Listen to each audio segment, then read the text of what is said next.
Hi friends, welcome to my channel. ఈరోజు మన recipe వచ్చేసి marriages style chicken curry. Same మ్యారేజెస్లో ఉండే టేస్ట్ వస్తుంది. ఈ టిప్స్ అండ్ ట్రిక్స్లో చేస్తే మీరు సేమ్ మ్యారేజెస్లో ఉండే టేస్ట్లో ఉంటుంది ఈ రెసిపీ.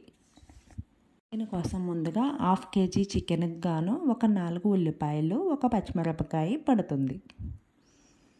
అల్లము వెల్లుల్లి తీసుకుని అల్లం పేస్ట్ సిద్ధం చేసుకోవాలి. తర్వాత మసాలాకు వీడియోలో చూపించినట్లు మసాలా పేస్ట్ కూడా సిద్ధం చేసుకోవాలి. ఇప్పుడు చికెన్ను కొంచెం పసుపు, కొంచెం ఉప్పు వేసి ఒక పావుగంట నానబెట్టి క్లీన్ చేసుకుని పక్కన పెట్టుకోవాలి. పీసెస్ మనం తినేదాన్ని బట్టి సైజు కట్ చేసుకోవాలి. ఇప్పుడు గ్యాస్ మీద ప్యాన్ పెట్టి అందులో ఆయిల్ వేసి దానిలో ఉల్లిపాయలు, పచ్చిమిరపకాయలు వేసి వేపుకోవాలను. ఈ కర్రీకి వేరుశనగ ఆయిల్ అయితే చాలా బాగుంటుంది. దోరగా వేపుకోవాలి, గోల్డెన్ బ్రౌన్ కలర్ వచ్చేదాకా వేపుకోవాలి. ఆ తర్వాత శుభ్రంగా క్లీన్ చేసుకున్న చికెన్ దాంట్లో వేసి కొంచెం పసుపు వేసి 5 minutes లో ఫ్లేమ్లో మగ్గనివ్వాలి. ఆ తర్వాత 1 tablespoon అల్లం పేస్ట్ వేసి లో ఫ్లేమ్లో మూత వేసి మగ్గనివ్వాలి. ఇప్పుడు చికెన్లో చాలా వాటర్ వచ్చేస్తాయి.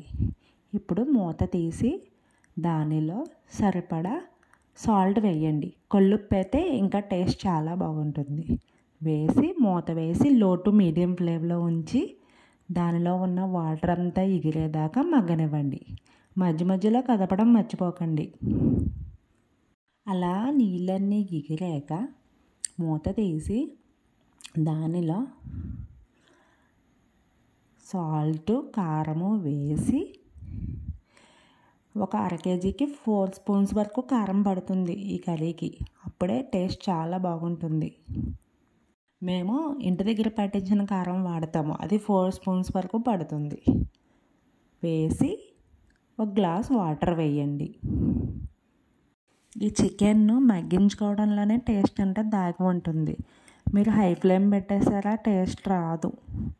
అదే లో ఫ్లేమ్లో మగ్గితే దాని ఫ్లేవర్స్ అన్నీ పీల్చుకొని చాలా టేస్టీ జ్యూసీగా ఉంటుంది చికెన్. ఇప్పుడు మూత పెట్టి మీడియం ఫ్లేమ్లో పెట్టి ఇంకా కూర ఒక 10 minutesలో ఎగురుతుందనగా మసాలా సిద్ధం చేసుకోవాలి. మసాలాకు చిన్న అల్లం ముక్క, వెల్లుల్లి, ధనియాలు, జీలకర్ర, లవంగ మొగ్గ, లాలుక్కాయ, దాల్చిన చెక్క వీడియోలో చూపించినట్లు తీసుకుని పేస్ట్ చేసి సిద్ధం ఉంచుకోవాలి. రోట్లో నూరుకుంటే టేస్ట్ ఇంకా బాగుంటుంది, లేకపోతే మిక్సీలో ఆడండి. ఇప్పుడు ఆ పేస్ట్ను కర్రీలో వేసి లో ఫ్లేమ్ పెట్టి ఒక 10 minutes వరకు మగ్గనివ్వాలి. అంతే తయారవుతుంది మన చికెన్ స్పెషల్ రెసిపీ. ఇది చపాతీ, పుల్కా, రైస్, బిర్యానీ ఇలా దేంట్లో కన్నా చాలా మంచి కాంబినేషన్. వేడి వేడి అన్నంలో ఈ చికెన్ కర్రీ వేసుకుంటే ఉంటుంది దాని రుచి అమోఘం. ఈ రెసిపీ మన పాతకాలం నాటి రెసిపీ. ఇది పెళ్ళిళ్ళలో ఈ విధంగానే చేస్తారు. ఆ టేస్ట్ రావాలంటే మీరు కూడా ఇలా చేయండి. Please subscribe, like and share. Subscribe చేయండి.